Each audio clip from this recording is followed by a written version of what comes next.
CAA act. So ఈ act అనేటువంటిది అమల్లోకి వచ్చి 2 నెలలు కావస్తుంది దాదాపుగా. అయినప్పటికీ సోషల్ మీడియాలో ఇంకా దాని గురించి డిస్కషన్స్ జరుగుతున్నాయి. సో అంటే కొంతమందికి దానిపైన కొంత అవగాహన అనేటువంటిది, అంటే సరి అయిన అవగాహన అనేటువంటిది లేదనే విషయం అనేటువంటిది అర్థమవుతుంది. ఈ వీడియోలో మీకు సిఏఏ యాక్ట్ పైన ఫుల్ క్లారిటీ ఇవ్వడం జరుగుతుంది. ఇంతకీ సిఏఏ అంటే ఏమిటి? Citizenship amendment act. అసలు ఈ యాక్ట్ ఏంటి అంటే పౌరసత్వ సవరణ చట్టం. తెలుగులో దీన్నే సిఏఏనే ఏమంటాం? పౌరసత్వ సవరణ చట్టం.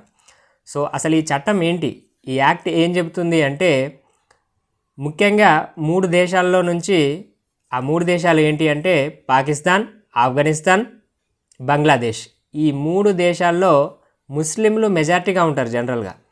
సో మైనారిటీస్గా ఉన్నటువంటి హిందువులు, క్రిస్టియన్లు, సిక్కులు, బౌద్ధులు, అలాగే జైనులు, పార్సీలు, వీళ్ళు అక్కడ మైనారిటీస్గా ఉండడం జరుగుతుంది. అంటే చాలా తక్కువ మందే ఉంటారన్నమాట. సో ఎవరైతే ఈ మైనారిటీస్గా పాకిస్తాన్, బంగ్లాదేశ్, ఆఫ్ఘనిస్తాన్లో ఉన్నటువంటి మైనారిటీస్గా ఉన్నటువంటి హిందువులు, జైనులు, క్రిస్టియన్లు, సిక్కులు, బౌద్ధులు, పార్సీలు మన భారతదేశానికి 2014 కంటే ముందు, 2014 అంతకంటే ముందు ఎవరైతే వలస వచ్చారో వాళ్ళకి పౌరసత్వ సవరణ చట్టం అంటే సిఏఏ అనేటువంటి ఒక యాక్ట్ ద్వారా పౌరసత్వం ఇవ్వడం అనేటువంటిదే ఈ చట్టం యొక్క ముఖ్య ఉద్దేశం అన్నమాట. అంటే అక్కడ ఆ 3 దేశాల్లో ఉన్నటువంటి మైనారిటీస్ ఎవరైతే మతపరంగా హింసకు గురి కాబడ్డారో వాళ్ళు ఆ హింసను తట్టుకోలేక, అక్కడ ఉన్నటువంటి పరిస్థితులను భరించలేక, ఏ దేశంలో మనకి కంఫర్ట్గా ఉంటుంది అని వాళ్ళు ఆలోచన చేసి భారత్కి వలస రావడం జరిగిందన్నమాట. సో వాళ్ళు ఈ దేశాన్ని, మన భారతదేశాన్ని సేఫ్గా పరిగణించారు. సో మన దేశానికి రావడం జరిగింది.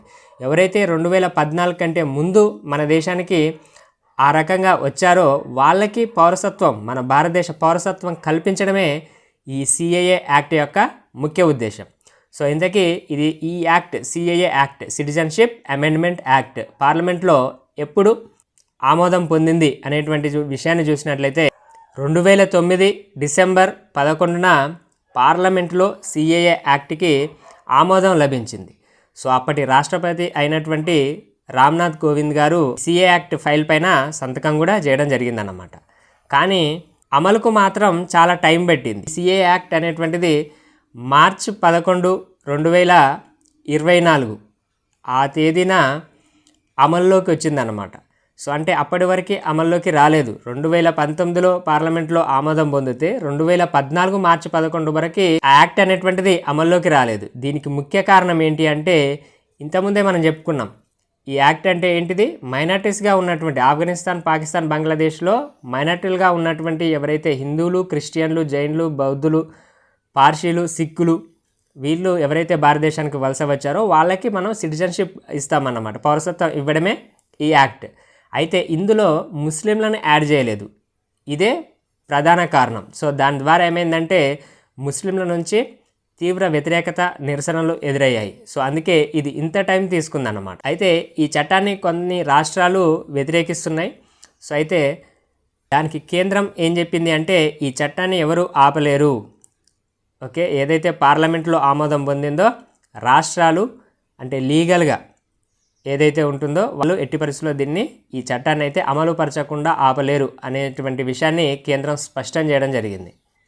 సో ఈ చట్టం ద్వారా లబ్ధి పొందేది ఎవరు అంటే, ఎవరైతే మతపరంగా హింసకు గురవుతున్నారో మైనార్టీలుగా ఉండి, పాకిస్తాన్, ఆఫ్ఘనిస్తాన్, బంగ్లాదేశ్లో మైనార్టీలుగా ఉండి ఎవరైతే మత హింసకు గురి కాబడ్డారో వాళ్ళకి ఈ చట్టం అనేటువంటిది చాలా సహాయపడుతుంది.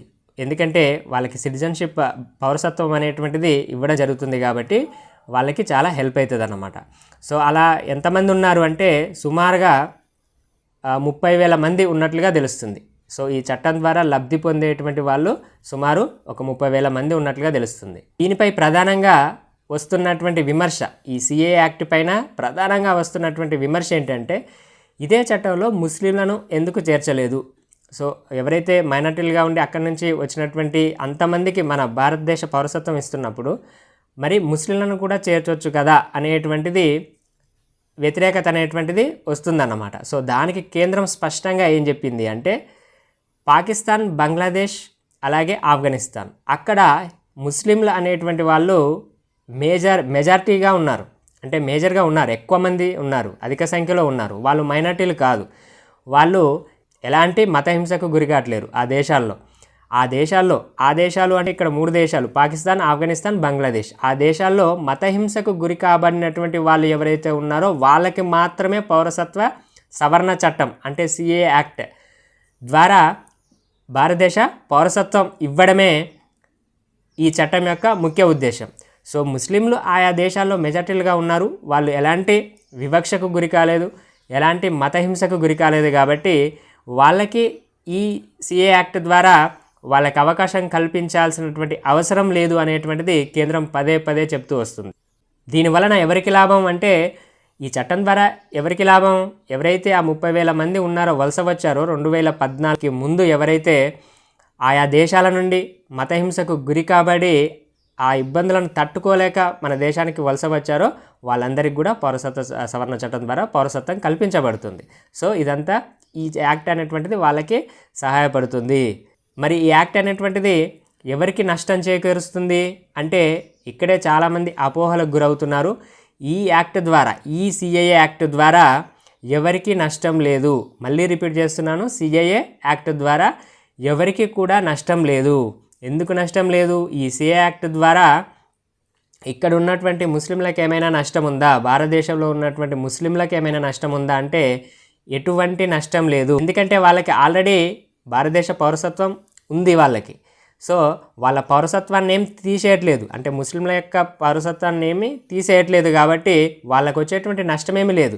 ఎవరైతే అక్కడ మతహింసకు గురి కాబడి ఉన్నారో అలాంటి వాళ్ళను మాత్రమే, అది మైనారిటీలుగా ఉన్నటువంటి హిందువులు, క్రిస్టియన్లు, బౌద్ధులు, జైనులు, సిక్కులు, పార్సీలు వాళ్ళకి మాత్రమే ఇక్కడ పౌరసత్వం ఇవ్వడం జరుగుతుంది.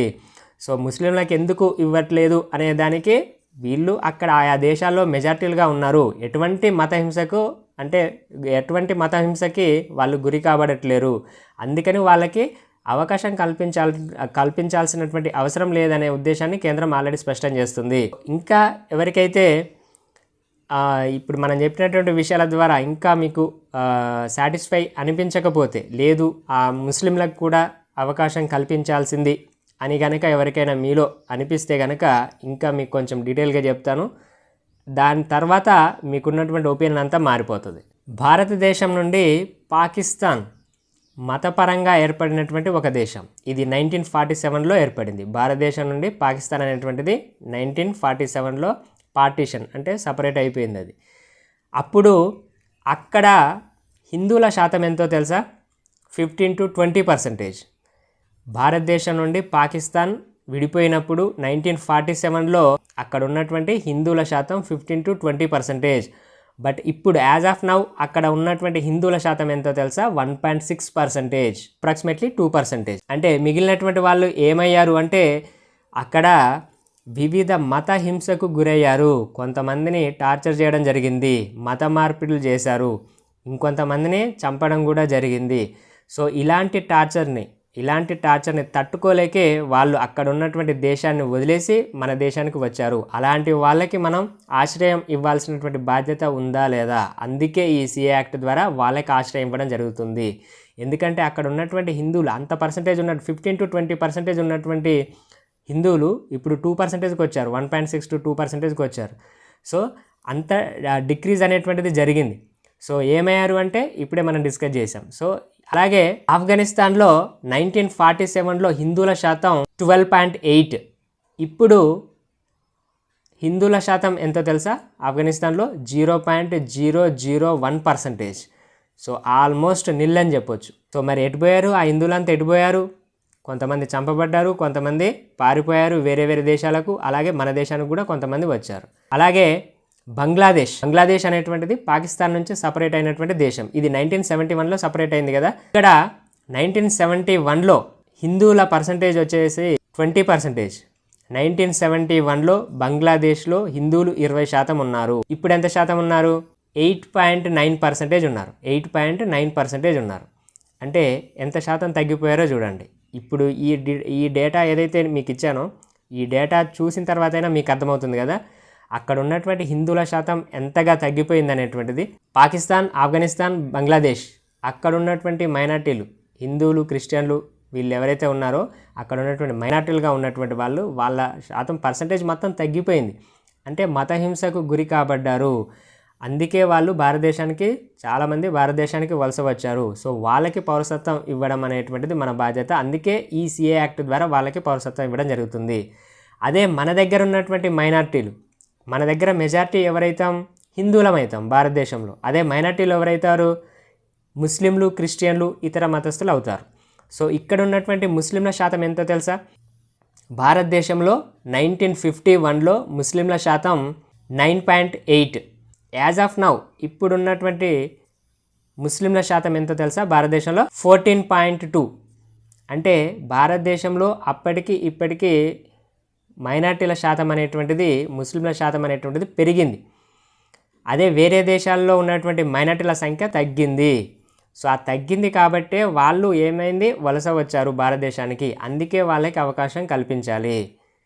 సో ఇది సిఏఏ యాక్ట్ అన్నమాట. సో ఇప్పటికైనా మీకు సిఏ యాక్ట్ పైన క్లారిటీ వచ్చిందని అనుకుంటున్నాను. సిఏ యాక్ట్ అనేటువంటిది ఎవరికి అవసరమో వాళ్ళకి ఇవ్వబడుతుంది. ముస్లింలకి సిఏ యాక్ట్ అనేటువంటిది అవసరం లేదు. ఎందుకంటే వాళ్ళు ఎలాంటి మత వివక్షకు గురి కాలేదు, ఎలాంటి మతహింసకు గురి కాబడలేదు.